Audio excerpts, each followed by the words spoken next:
Ladies and gentlemen, let's give it up for your fearless leader. You got it, dude. Hey, oh, let's go. All right. And here we go. Welcome back to the Here We Go podcast. My name is Trent King, and you know Colin Phillips. Colin, how are you doing today? I'm good, thanks. All right, buddy. So we don't have a ton of news to go over right now.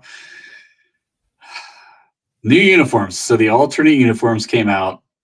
Me and you haven't really got a chance to talk about this yet. How'd you feel about the uniforms? I love them.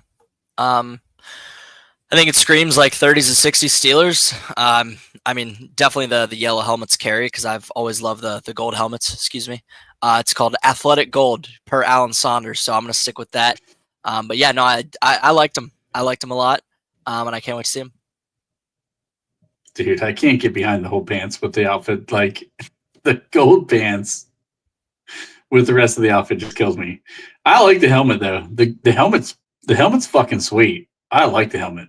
And it was interesting because we were talking about this on the Steelers Sanctuary podcast yesterday, but like the jersey kind of does remind me a little bit of like the Riverhounds, kind of the way their jersey kind of flows. I don't hate that though. I actually like it. I like the jersey. It's the color combinations, dude. There's too many color combinations in this whole thing for me. If they would have gave like black pants with the black socks, like black cleats down at the bottom, and then kept like the color coordination up top, I'd have been good. But I don't know. Something about those gold pants, dude. They throw me off. So Yeah, I mean, I hear you. I don't know. The jerseys again. The jerseys and the helmet definitely carry. I'm here nor there with the pants, but I mean that's my favorite color. That athletic gold, like that right there. It's my favorite color. So I think if you're like a traditionalist, like it stays true to the traditional like 30s, which is what this is modeled after. Right. Kind of team color. So like I get it, and it's not supposed to look like modern new age type stuff. It's supposed to be just throwback and tribute to the old, Steelers. But should we do a tribute to the 30s Steelers? They weren't very good. So I don't know. So we are actually 2 days away from the official start of training camp. So for you as a fan, what is your favorite part of training camp?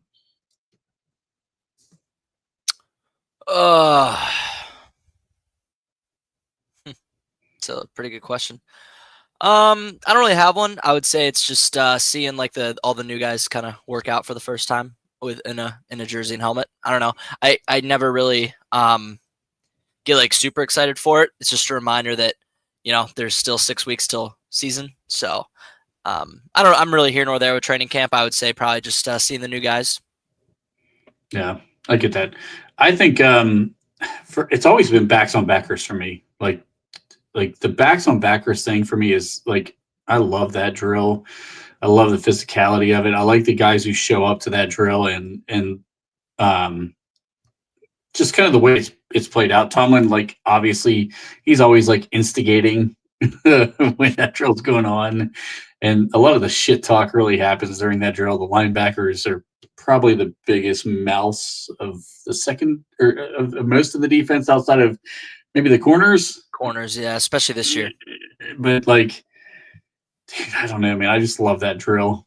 And I think that one's going to look a little bit different this year. No Landon Roberts. I mean, like that dude kind of owns that drill. No Najee Harris, like the big physical running back in there. How do you think that drill is going to play out this year as opposed to what we've seen in the past? I mean, yeah. I mean, Caleb Johnson's a pretty physical guy. I mean, so is Peyton Wilson. So, I mean, it's definitely going to be weird not seeing Najee Harris. It's the first time in a while. But I would say instead of less than backs on backers, just kind of seeing Caleb Johnson in general, because he's going to be. I mean, if all works out, it's he's the workhorse back for the next 4 years, or I guess the main back for the next 4 years at least. So I'm very excited to see him. Yeah, absolutely. Jalen Warren, I mean, he's a guy who outside of like the pass protection stuff, that drill kind of helped him make the team and make this roster. Backs on backers is really kind of what made him stand out in that the spring training, his rookie season as a UDFA. And I think Caleb Johnson, you're probably going to see a lot about what that kid's made of in that drill. So a lot of people talk about whether or not he can translate to the NFL with his pass protection. He wasn't asked to do a lot of that in college. And that's a lot of what that drill is picking up, blitz type situations for running back. I feel like he and Patrick Queen are going to go at it pretty hard this year. I would agree. I think that one's going to be the fun one to watch. I think Jalen Warren and Peyton Wilson is going to be a lot of fun. But I think Patrick Queen and Caleb Johnson are going to be a lot of fun to watch this year. Mm-hmm. So let's dive into some of the guys who maybe aren't as well known. Who could surprise everyone and maybe make this roster of guys that maybe aren't getting talked about enough or at all? I mean, without sitting there and without taking much of a look at it. Let's see. I think Sebastian Castro is a guy that's like gets a lot of hype from the fan base. Now, again, the Steelers fan base is pretty casual for the most part. Really curious to see how the Brandon Eccles thing kind of works out. He's pretty much just been a camp body his whole career, played a little bit for, the Jets and whatnot. So I guess like the Brandon Eccles and Dante Kent, kind of who's the better of the two. I would say if they're about equal, we'll probably pick Dante Kent because we just drafted him. Right. And then again, Sebastian Castro, from where I'm looking at it right now, from a genuine safety perspective, other than the Elliott Thornhill and Killebrew, Castro's probably going to be the fourth safety. There's Quindell Johnson, whom I don't really know much about, second-year guy out of Memphis, but I would say Castro's UDFA who could probably make his name known. Certainly the inside linebacker situation is going to be interesting because we clearly signed Malik Harrison to a 2-year, $10 million deal. So he is, seemingly is pretty much going to have a spot. Kind of whomever is going to be that LB4, kind of between Holcomb, Bruner, and Robinson. Now, I wouldn't rule out Carson Bruner yet. He seems like a pretty good coverage player from, what we've seen from him in college. He was only a 7th rounder as well, so we couldn't put too much stock into him. But who knows what we do with Cole Holcomb? If he's not really ready to go or even close to healthy, I don't see a reason to keep him. I could see him getting cut. And then I guess the last one I would have would really just be, the defensive line, right? Between, Loudermilk, rookie Yaya Black, Lee and Leal, who solidifies himself as the key depth pieces. It's pretty obvious who the starters are going to be on the defensive line, right? Yeah. Harmon, Benton, Hayward, in whichever order you decide to say, but yeah, between, Leal, Loudermilk, Lee, and Yaya Black, who are going to be the key contributors from a depth piece perspective, or something I'm interested in too. So I pulled an article. I want to go through this article with you and try to get some thoughts on this from you and see what you think. So Steelers Depot, Alex Kozora. I actually like Alex Kozora. I like him a lot better than Dave over there. He did his Steelers long shots, and it was guys with 10% or less chance of making the roster. I'm going to read through some names and just get your reaction to some of these guys. The first one on his list is tight end J.J. Galbraith, who was a UDFA from South Dakota. Pretty athletic guy.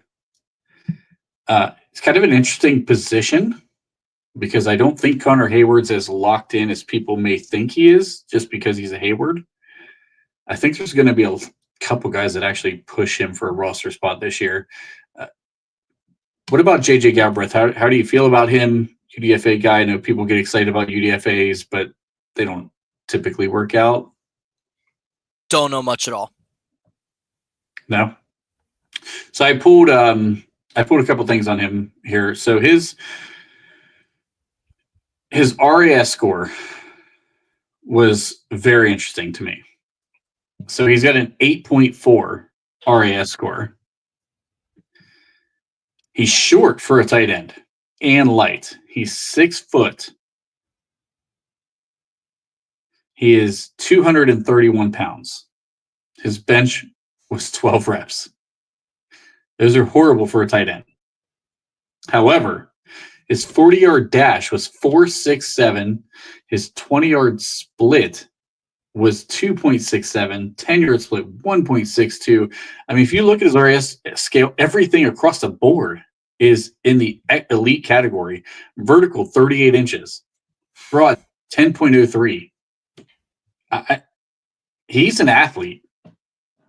He weighs similar, height similar to Connor Hayward.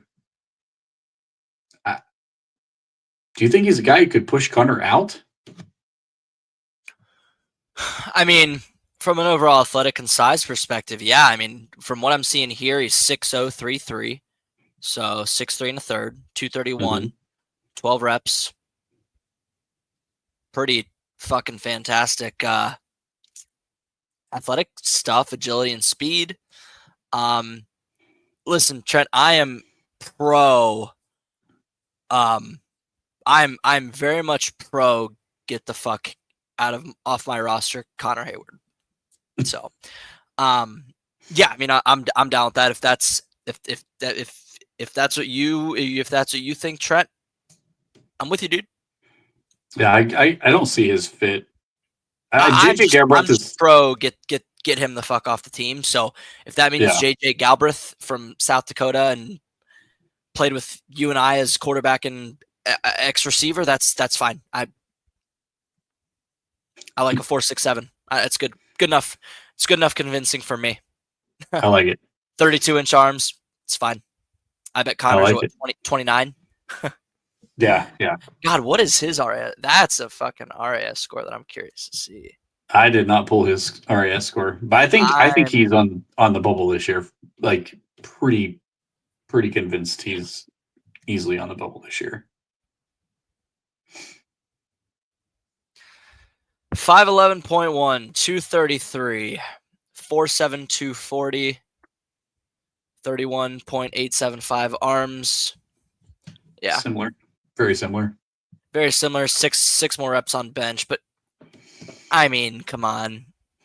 Stephen Paye had the greatest bench of all time, and he played 2 years in the NFL. So it's like okay. Take it with a grain of salt. Yeah. So here's a name you and I have talked about once already this offseason. 10% chance of making the roster, DeMarvin Leal.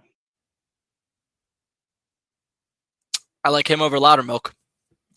I agree.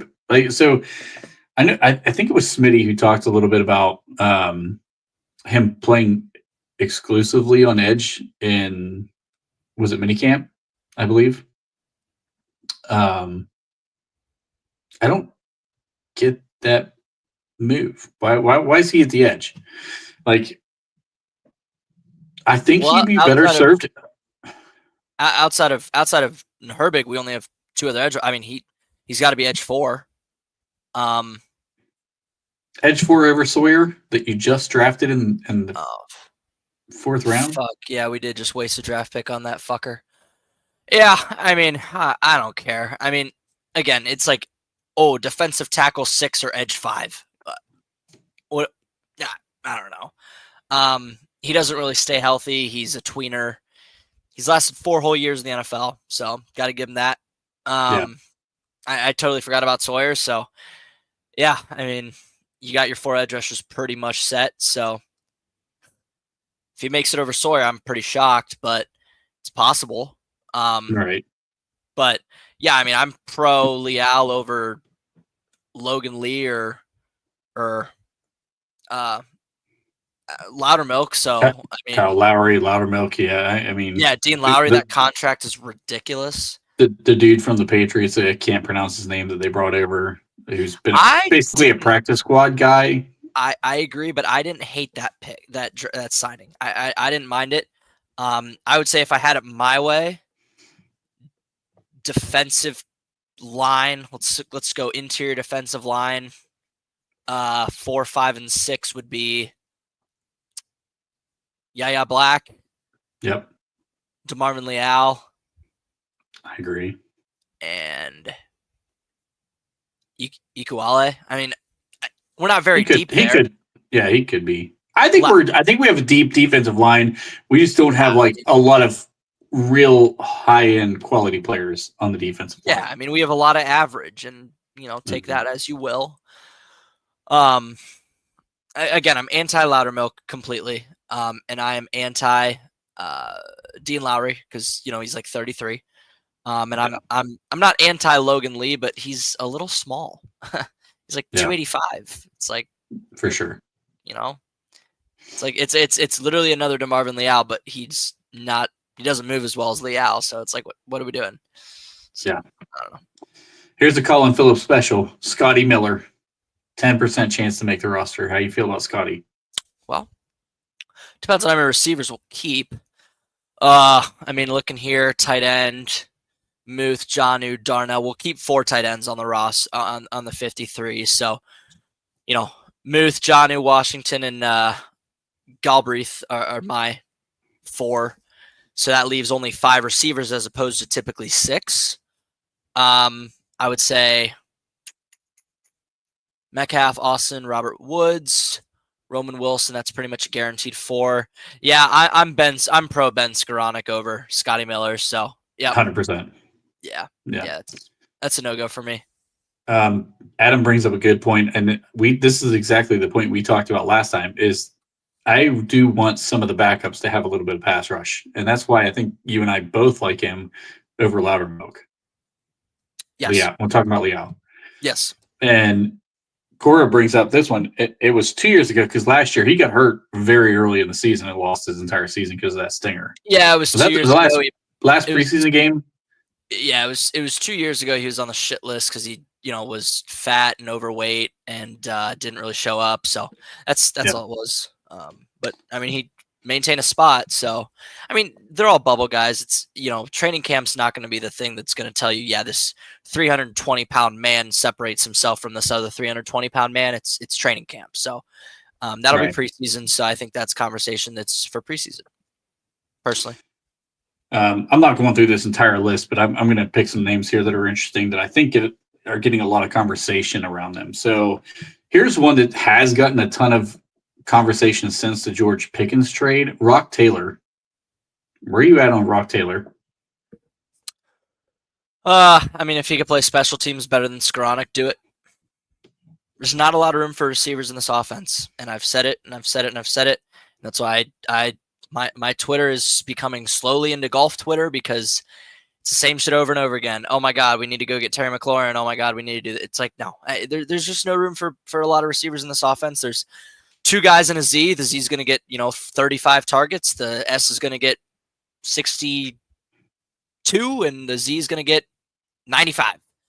The tight end 1 is going to get 80, and tight end 2 is going to get 60, and running backs are going to get a collective 40. So that's all your targets on the year. So, I mean, if he's a better special teamer than Skoranek, go for it. If he's a better player than Roman Wilson, go for it. But I don't see either of those being the case. So, I only bring him up because he has generated a lot of comps to like George. I don't see it. He's under 6'2". People say 6'3". He's actually a shade under 6'2". He's like 6'1" and 3/4. 213 weight is good, but like 4'5", 240, he ain't beating a lot of people downfield. People think he's a burner. That's right about where George is at. Yeah. 20-yard split, 6.45. His vertical, this is the one that got me, I think, with everything, with the comps. 30.5. I'm sorry, but if you're under 6'3", 30.5 ain't getting it done if you want to be a downfield player in the NFL. Like, he better be a route tree master if your vertical is 30 inches. So I don't see the comps for him. I think Rock Taylor is being very, very overblown. Somebody who was not on this list that I want to talk to you about, see what your thoughts are. DJ Thomas Jones is another guy I think he's the more serious candidate to take over the Connor Hayward spot. He's listed as a tight end, but he's probably going to translate as a fullback if they keep a fullback, but he has the versatility to do both. Then Calvin, I think Calvin does jump higher than Rock Taylor. Calvin's an athlete, man. He's kind of a freak. He's a fucking athlete. So I don't know what. He just weighs 152 pounds. But he's an athlete. He just did, what was that? I saw him training. Calvin was it a 39 inch vertical for Calvin Austin the third. Yeah. He's 5'0", 170. I mean, 5'7" and a half, 170. He's got a 39-inch vertical, and he runs a fucking 4.31. For sure. What are we doing? He's a freak athlete. Who? DJ Thomas Jones. So he's from South Alabama. He was a tight end, but he's going to be transitioning as a fullback in college, or from college to the NFL. He's an interesting guy. 6'1", basically 250 pounds. 18 reps on the bench, but he ran a 4.63 40-yard dash, 35-inch vertical, 10-foot broad jump, 4.21 on the shuttle, 7.82 on the three cone. Like, I mean, he's got some pretty interesting measurables from an RAS perspective. Like, seems like a pretty good athlete. I think this dude is a guy, and I did go through and watch some of his, like, what film / highlight stuff I could find of him. He likes contact. Like, he could easily make the roster as a special team guy if he really learns to play like in a structure of special teams. But then if Arthur Smith wants to keep a fullback, like, this is the clear-cut guy. He's so much better than a fit-wise, a better fit than Connor in that role. I mean, you're talking about a 20-pound difference almost between these two. Well, I think he's intriguing. And 2 inches. Yeah, again, I'm pro get Connor Hayward off my team. So that's fine. That's fine. Absolutely. I think he might be the one who's not talked about enough, who has a legitimate shot of making this roster. I picked up another guy on this that I wanted to talk about. I don't know if you know much about him. Keyshawn Williams. He's a receiver out of Indiana, more of a slot guy. I think he's in the wrong room. Some of his stuff, like, not a lot of room for a 5 receiver room. Yeah, 5'9", 180 pounds. Another quick, shifty guy. He doesn't have the long speed as the other guys. See ya. I think it's the wrong room. I've heard people talk about him too. There's just not a lot of room in this receiver, man. You know, a lot of teams will carry 6 to a lot of teams will even carry 7, and we only carry 5 because we carry 4 tight. There's just not a lot of room. There's just not. If you're an undrafted free agent and Pittsburgh says, "Hey, come," you're shit out of luck. So, yeah, I mean, I'd love to see Hayward cut. There's no upside whatsoever. At least with an undrafted free agent, you have the potential to get a Jalen Warren upside. Now, Jalen Warren comes once every 4 years, 6 years. But yeah, I mean, if DJ Thomas Jones would be like the fullback and the tight end 4, I'm totally cool with that. Actually, that will be my agenda. So thank you for bringing me my agenda.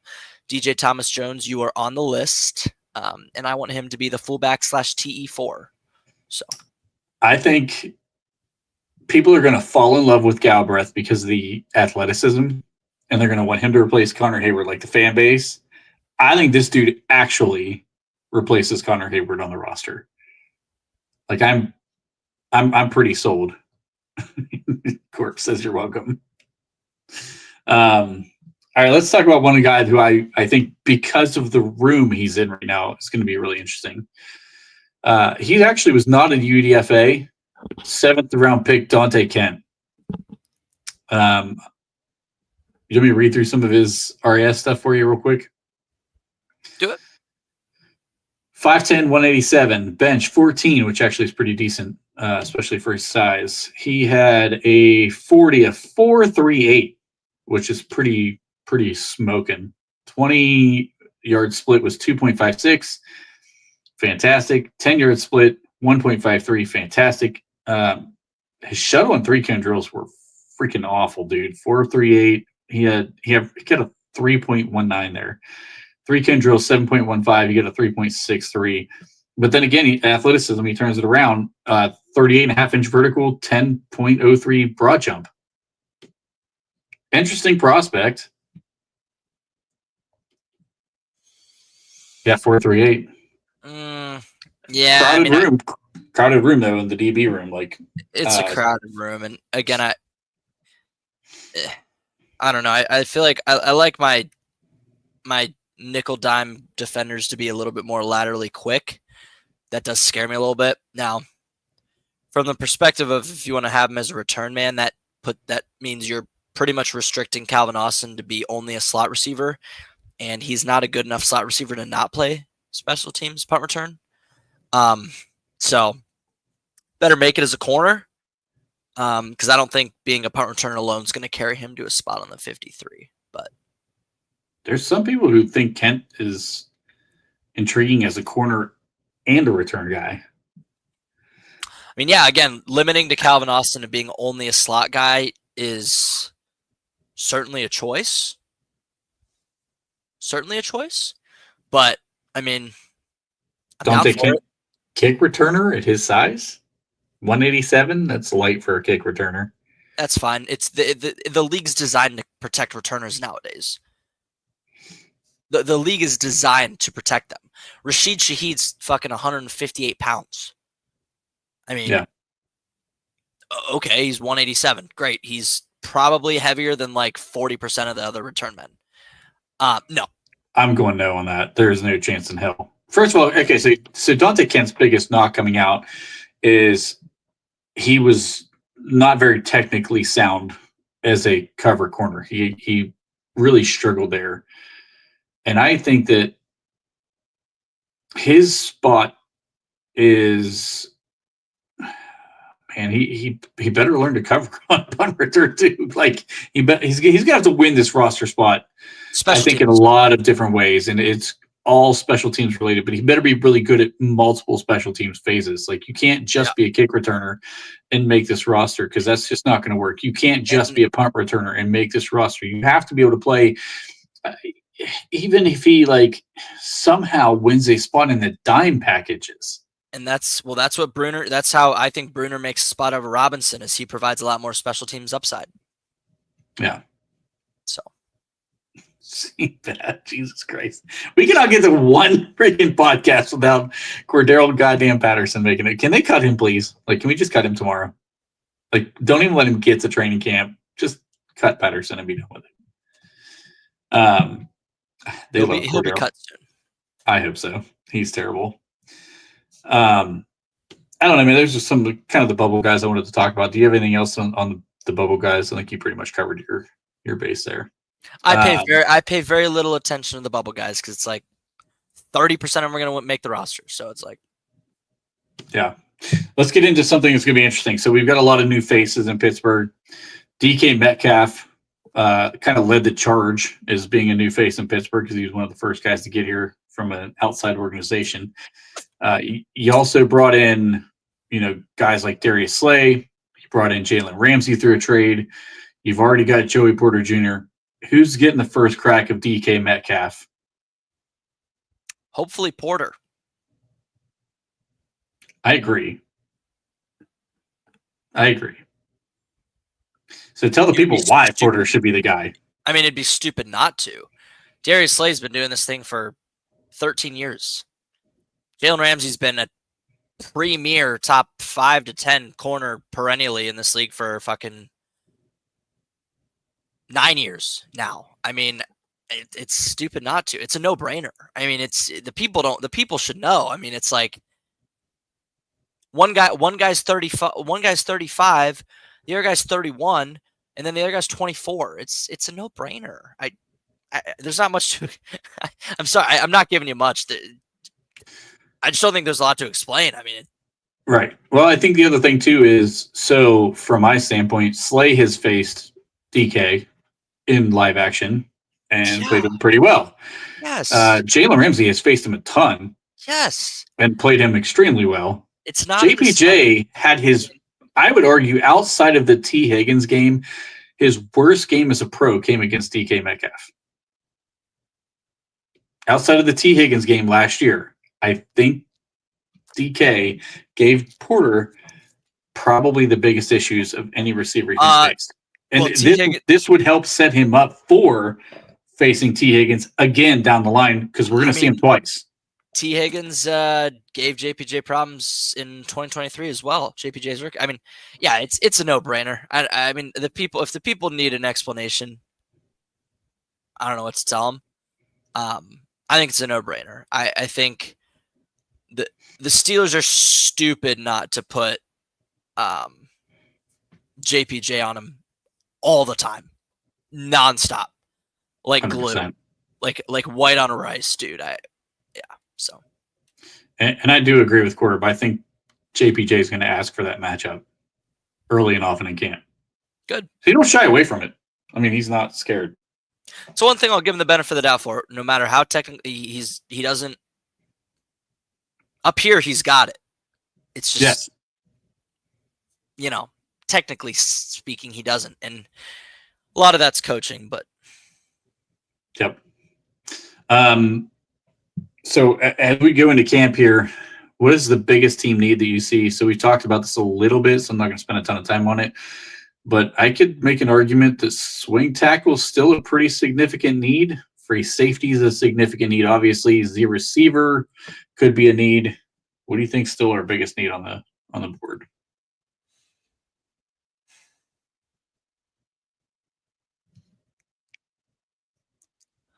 I don't know. Probably in between free safety. Free safety. I don't think we can go into the season with Thornhill as our free safety, so I think it's a no-brainer. Swing tackle is obviously important, but I feel like Calvin Anderson's going to be that swing tackle spot for the whole year unless one of them gets hurt. Yeah. I think it's really good for Broderick and Pautanu's confidence to know that their job is safe. And this is very rare that I say something like that. I never like when young players think their spot is safe. But I think in this case, I think it's beneficial for him. Z receiver, I mean, we could get away with Robert Woods. Would it be a nice luxury to have like a Gabe Davis or, one of those kind of Amari Cooper, one of those kind of names? Sure. But free safety is by far the biggest need. We cannot, and I get it, probably Jalen Ramsey will be the base defender at free safety, but we just can't go into the season with Juan Thornhill being considered our starting free safety. That's a nightmare waiting to happen. It's like in 2018. It's like in 2018 when we had Morgan Burnett and Mike Mitchell. It's like, oh, throw it over the top of these guys. So yeah. I agree with you. Actually, I think the free safety spot is probably the most impactful spot that you can put on this team. Tomlin loves to rely on the defense to win games, and I hope they give some more leeway to the offense this year. But at the end of the day, man, that Minka trade is still a huge loss and a gaping hole in your secondary. And not only that, but you have no depth. You have no depth. And even if one of the tackles get hurt, Calvin Anderson is a better backup than anything that you have at free safety. So even if their plan was to start Juan Thornhill, you have nobody. It's Miles Killebrew, Sebastian Castro, maybe. Like, who the hell else is? You got to feel pretty uneasy about that safety room. I think time will tell how much they like Castro, because they've seen enough of Killebrew. Killebrew's a special teamer. Sure. Time will tell how much they like Castro. Now, I'm not ruling out. I think it's ridiculous that fans immediately are like, "Oh yeah, this guy's guaranteed a spot. He's a good player." No, that's not the case. But I think time will tell. I mean, if we really, really, really, I don't know. Hall of Fame Castro. We're putting it out there. Let's talk about something different here. Let's shift gears a little bit. So TJ's back in the fold. Minka's out. it's going to change a little bit about what you're going to do defensively, probably to some degree. With now Jalen Ramsey being in the building, with now Darius Slade being in the building, defensively, do you see any changes schematically? I don't really have much to say. I was kind of I wasn't confused on this, but I didn't really. I read it a few times over when you sent me this doc, and I was like, I just don't have much. I mean, again, fuck, man, we're in July. We are in the absolute bone of the offseason. Like, I don't know, man. Fuck. How about this? Instead of talking about what we think, yes. So yeah, let's go with that. So do you think the team maybe changes the way that they are as far as we've seen a lot of the corners playing 7 yards off the ball, and we've seen a lot of too deep. We've seen a lot of just straight zone coverages, probably heavier than what we had seen under the Dick LeBeau or even Keith Butler eras. Do you want to see some of that change a little bit? I would say I just like to see him more aggressive. I mean, they know and we know it's obviously the most talented defense from just everybody at every position since the 19 group.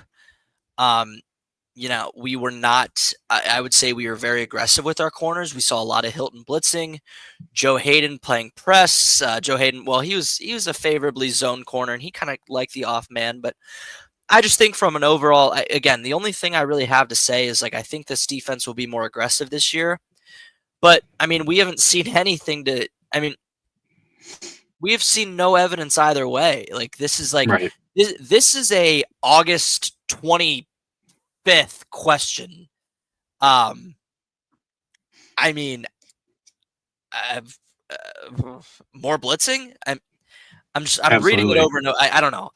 This is like an August 25th question. I truly have nothing. I wish I did. I'm trying to think of something. The more I talk, I don't know. More aggressive with the DBs and more aggressive with the linebackers. I mean, again, this is the most talented. Here's the last thing I'll say. It's the most talented and most skilled group we've had since the 19 group, and that was a great defense. Yeah, that just leaves more margin for error. Take with that as you will, viewers, Trent, etc. There's a lot more margin for error this year than there is every other year since 2019. Yeah, I think the thing that I really want to see the most out of this, I don't want Tomlin to take this talent and say, well, we're just going to do what we've been doing because now we have better players doing what we've been doing. And we can be a top 10 defense without changing anything that we've done. That doesn't win you a playoff game. That doesn't beat good teams. At some point, you have to change what you're doing and make. I mean, think about what TJ Watt's going through. You sign him to this big deal. You want him to be a game-changing player. Quit letting him get double and triple teamed. Bring guys from different variations. Change up your style of defenses a little bit from play to play. Give the same alignments, but run different plays at it. I mean, we literally do the same shit every goddamn game, and it drives me crazy. So, take this massive talent group that you have, and if you go across the board from 2 years ago to today, it's such a different group as far as the talent is concerned. Yeah, this is one of the things I would definitely do is bring those NASCAR packages back. But you've got two middle linebackers that are excellent blitzers. I think Adam was the one who brought up Jalen Ramsey is fantastic blitzing off the edge in the nickel spot. Kura was saying the two middle linebackers, apply more blitzes in there. Just change up what you do. The thing that Dick LeBeau did so well that made the defenses so successful, he had a package for every fucking player on the defense to do something out of the ordinary. We don't even do anything outside of our base half the time. We might change our base coverage, but we're not really doing anything different from play to play. Yeah, but dude, are you gonna send a fucking 7-man blitz with Levi Wallace and Patrick Peterson, or Joey Porter Jr. and Levi Wallace, or Joey Porter Jr. and you're not going to do that. And that's and Dante, you're just not going to do that. And that's I hate the comparisons oh, well, but with this group, would you not change? With this group, you're not going to change at all? This group, sure. But you're saying, that's what I'm saying. But you're saying, oh, we ran the same shit over and over again last year. No Yeah. fucking shit, Trent. We had Dante Jackson and Joey Porter Jr. playing fucking corner. No shit, we couldn't blitz everybody. And we were frustrated visibly. And also, what are you going to do with the blitz? What's Larry Ogunjobi going to do? Take on a double team? No, a tight end could block him. What?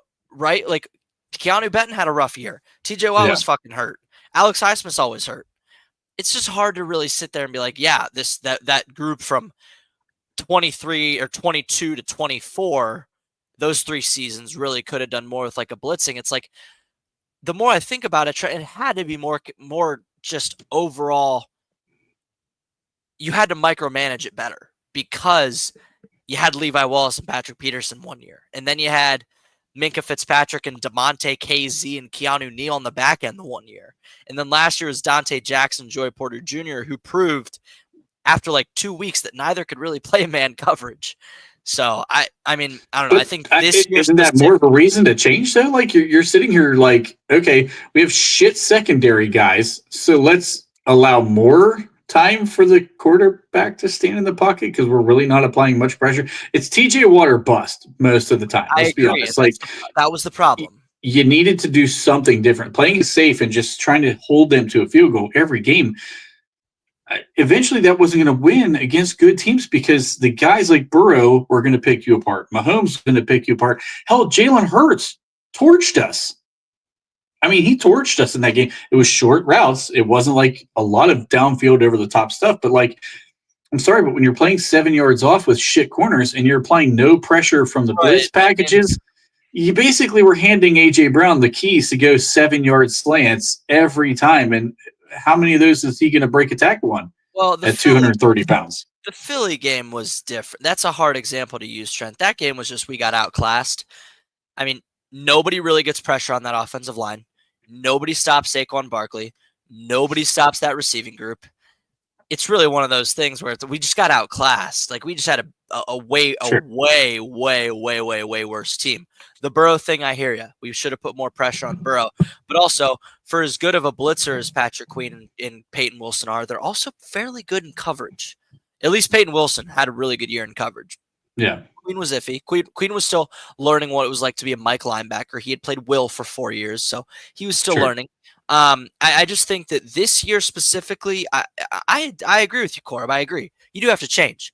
But you can't change with Trent and I at fucking corner. You can't start going out sending 7 guys when Trent and I are playing corner. Right? This year, though, I will say, if they are not more aggressive, then I can name the 3 guys off the top of my head who need fired. Yeah. I mean, it's got to be starting at the top, right?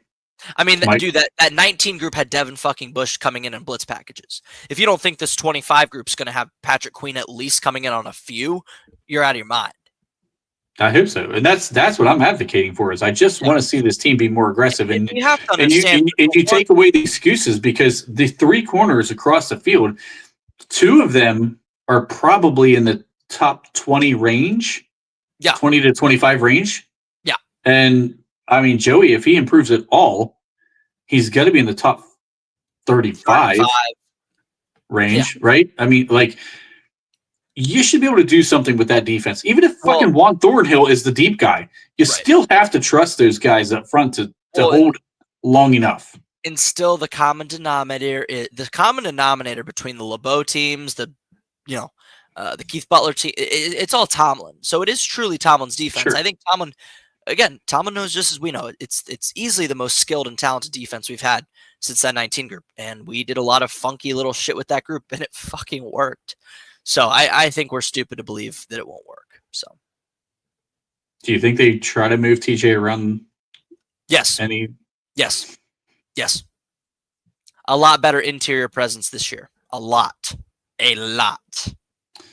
Yeah, I don't know if Derek Harmon is okay.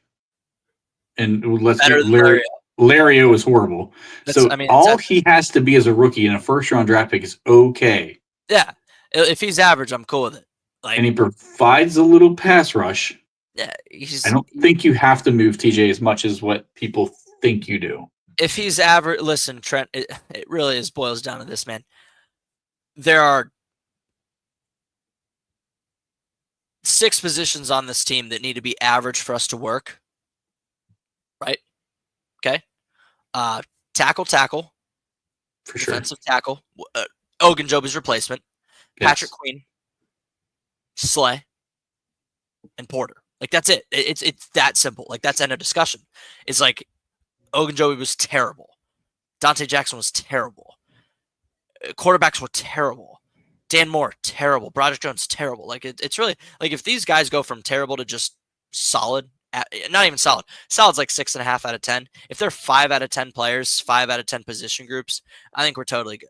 I mean, I disagree with the statement. I think a lot of people are talking about Harmon. I sure have.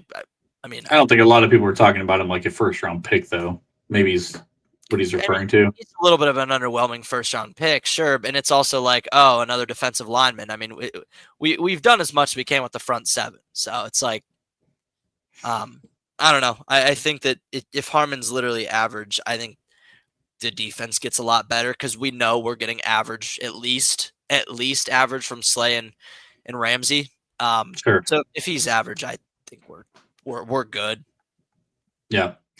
What about the marriage between Arthur Smith and Aaron Rodgers? How do you see that change up? Because I mean, yeah, this one's short and sweet too. I mean, again, I said it like 2 weeks ago. It's the same question you asked then. I mean, Aaron Rodgers signed to this team knowing he'd have Arthur Smith as the offensive coordinator, right? sure. I mean, he knew who our offensive coordinator was.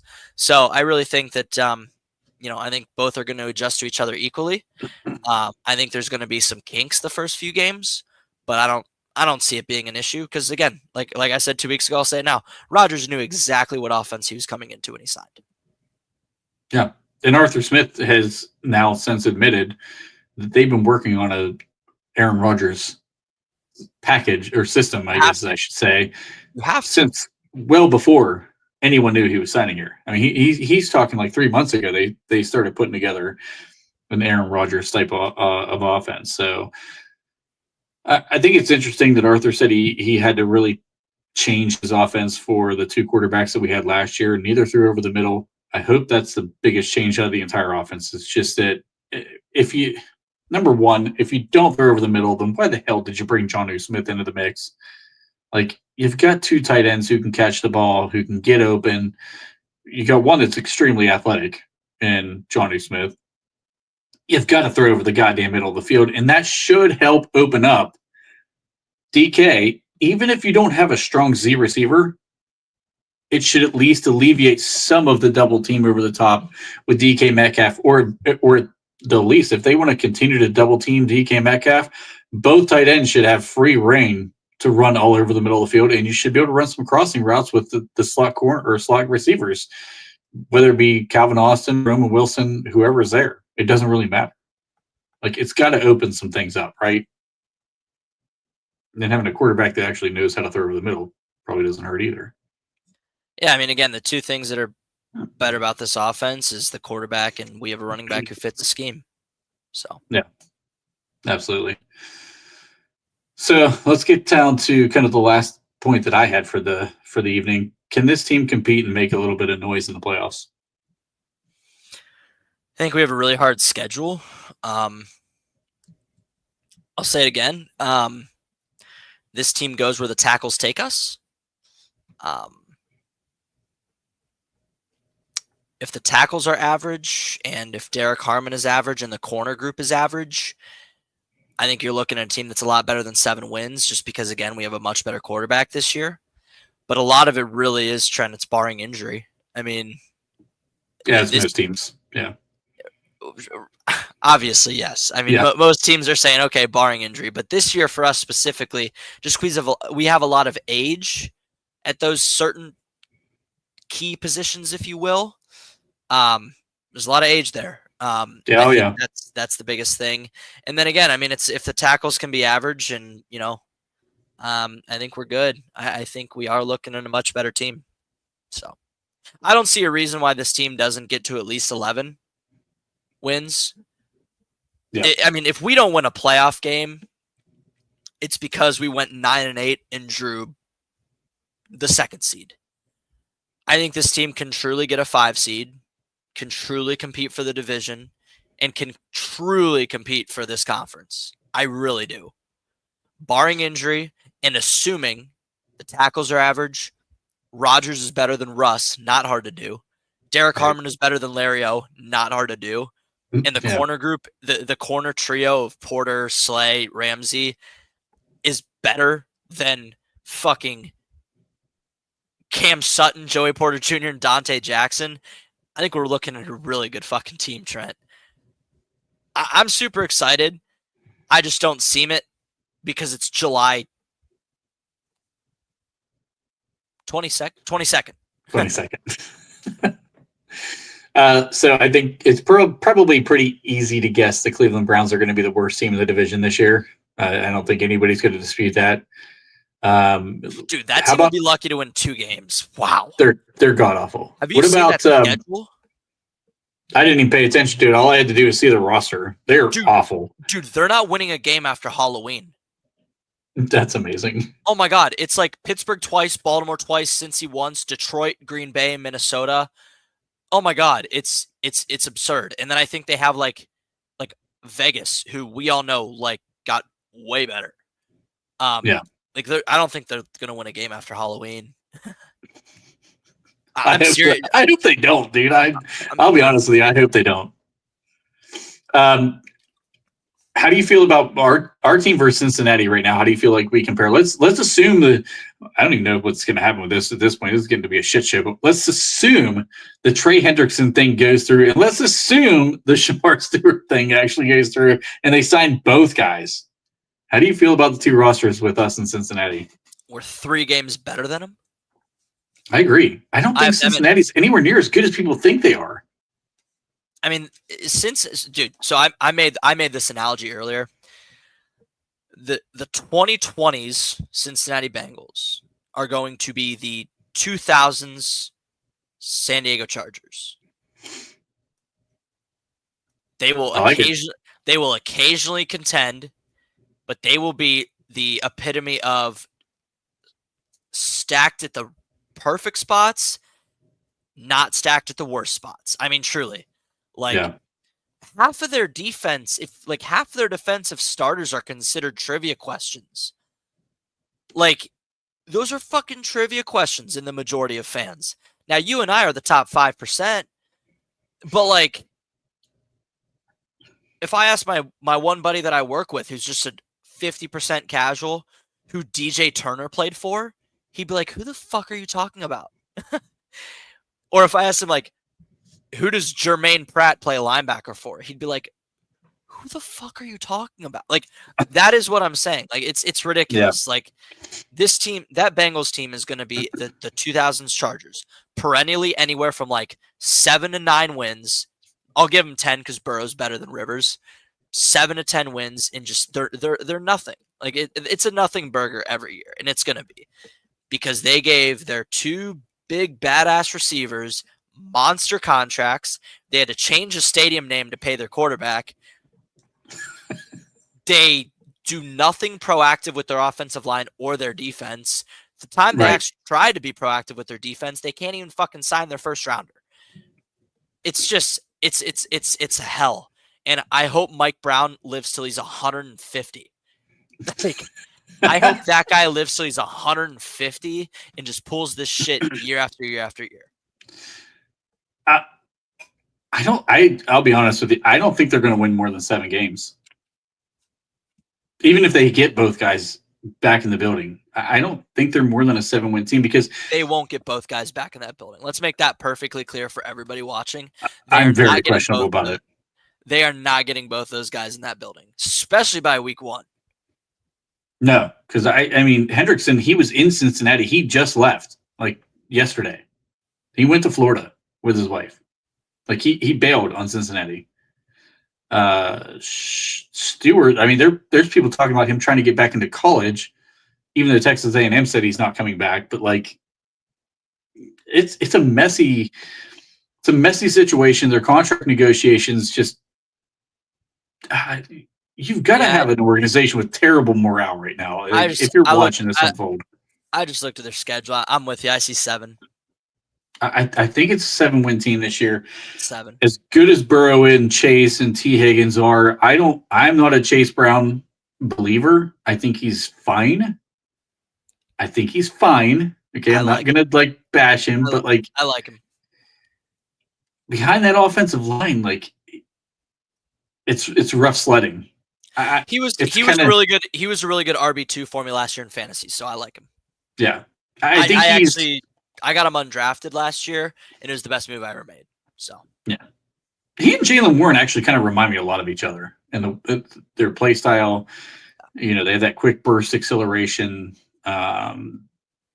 Jalen's probably in the wrong system to actually fit his skill set. But like, I think you throw him in a gap scheme. I think he's a better runner. I don't know. That's off topic, but okay. So let's go to the two teams that are really probably going to contend are between us and Baltimore. Have we caught Baltimore with the moves that we've made yet? No, I don't think we've caught up to him, but I don't think we're any more than a game and a half behind him. I mean, what did they go last year? They won 11, I think, right? They went 11-6. We went 10-7. They had like twice the roster. Yeah. Our roster got better. Theirs stayed about the same. Like, yeah, you got a pretty damn good safety in the first round. Nice. We got a pretty damn good defensive tackle. We needed ours more than you needed that, right? Yeah. We upgraded at quarterback. You guys stay the same. We upgraded at receiver. You guys stay the same. We upgraded the offensive line. You guys stay the same. I mean, they're going to be the better team. Obviously, they could potentially still sweep us. I always say that Baltimore still could sweep us. They're that fucking good. But I don't think they will. No, I don't think so. I just think it's possible. It's obviously possible. For sure. Yeah, I agree with that. It's obviously possible. We have gotten lucky over the years. We have. So it's obviously possible they sweep us. But I think that last year, I thought that team was going to win 14 games, and they won like 11. This year, I think they're going to win 12, but I think we're going to win 11. So. Yeah. Their defense started out uncharacteristically, oh, good Lord, uncharacteristically, if I can ever fucking spit that out, bad last year. Like they were not, from the start of the season to the end of the season, it was a pretty different defense. Well, overall. The Brandon Stevens experiment worked in 2023, and they tried it again in 2024, that early part of the year, and it killed them. Mm-hmm. Nate Wiggins comes in, and they're like, "Oh yeah, we're good, we're fine, we're still the Ravens." And then they got Madam BK got a little hurt.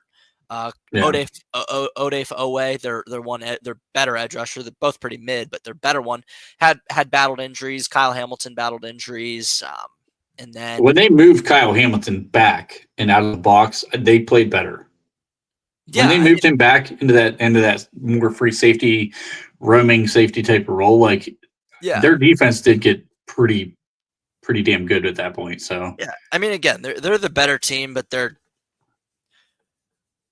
last offseason, I think it's a lot closer from a roster perspective this year than last year. That's all I'm going to say. That's all there is to say. Like last year, I thought that team was like 3 games better than us. This year, it's like a game. Yeah, I felt better. I think, honestly, don't know how to get back on that one. I think Aaron Rodgers makes a big difference in this game as opposed to what we've had in the past.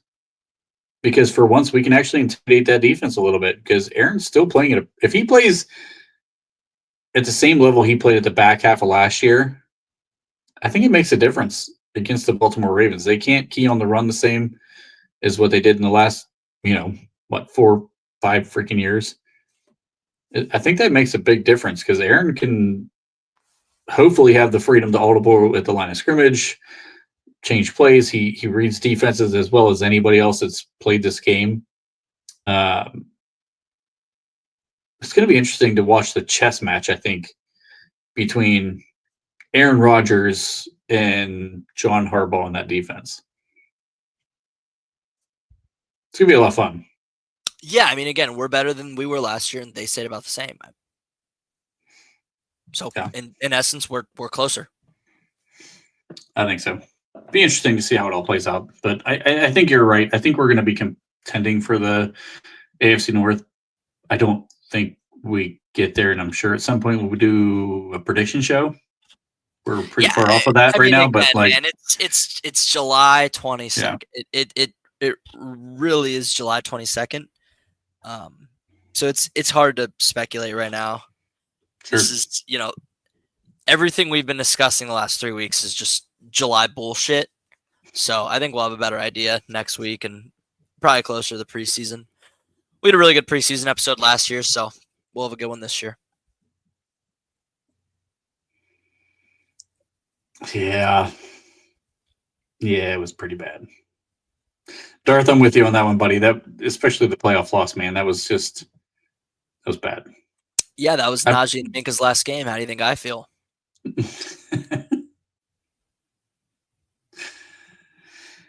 All right, Colin, we're a little over an hour here. Anything else? Nope. August is soon, so we got time, fellas. Training camp starts in 2 days again. It's going to give us a little bit more actual football to go off of. It'll still be football in shorts for a couple of weeks, but at least we'll have some football to talk about. Maybe one more thing to wrap up. Have you been seeing all the crap about George Pickens getting posted all over Pittsburgh social media now?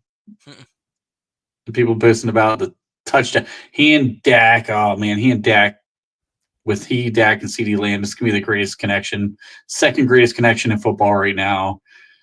Others are posting the picture where George gets stripped in a fumble, like late. Guys, It's up there. He's gone. Like, get over it. It's fine. George left. It was for the best. Steelers fans let him go about his way. Steelers fans will always and forever be retarded. All right. Well, Colin, I appreciate you coming back on. We'll have some more football to talk about next week. Actually, get some live stuff. We'll get some reactions from training camp. Yeah. A lot of videos are going to get posted out there. We'll have to kind of comb through some of that stuff. Let's see how it works out and see how the pieces, because we've made a lot of moves. We'll see how the pieces fit together. There you go. All right, man. Talk soon. Appreciate it. Appreciate it. Thank you. As always, everybody still watching, like, share, and subscribe. Look forward to seeing you all next time. That's all the shit I'm gonna get, motherfucker. Excuse me. Thank you. What am I supposed to do? You are embarrassing yourself here, lads. Saw that coming. Wrong, sir. Wrong. Okay, I'll play. You got me.